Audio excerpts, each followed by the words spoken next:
যাদের হৃদয়ে আছে আল্লাহর ভয়, তারা কবু পথ ভুলে যায় না। আল্লাহর প্রেম ছাড়া এই দুনিয়ায় কারো কাছে কোনো কিছু চায় না। পড়েন।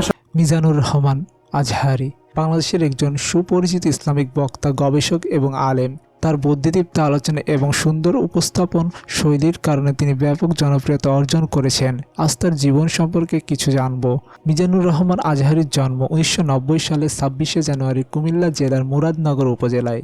তার পরিবার ছিল ধর্মপ্রাণ এবং ছোটবেলা থেকে ইসলামিক শিক্ষা গ্রহণের তার আগ্রহ ছিল।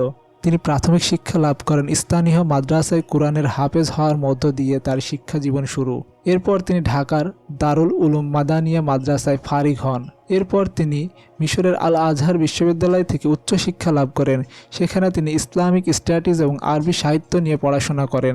সেখান থেকে তিনি পিএইচডি করার জন্য মালয়েশিয়া ইন্টারন্যাশনাল ইসলামিক ইউনিভার্সিটিতে যোগ দেন।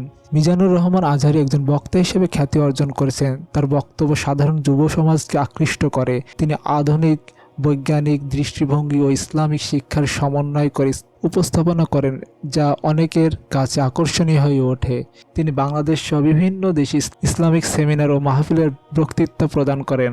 তিনি বিবাহিত এবং 2 সন্তানের জনক। তার ব্যক্তিগত আগ্রহ ধর্মীয় আলোচনা, গবেষণা এবং সমাজের ইতিবাচক পরিবর্তনের কাজ করার প্রতি তার বিশেষ মনোযোগ। কিছু বক্তব্যের কারণে তিনি কখনো কখনো সমালোচিত হয়েছেন, তবে তার বক্তৃতার ধরন এবং সহজ সরল উপস্থাপনা তাকে একটি বড় শ্রোতা গোষ্ঠীর কাছে জনপ্রিয় করে তুলেছে।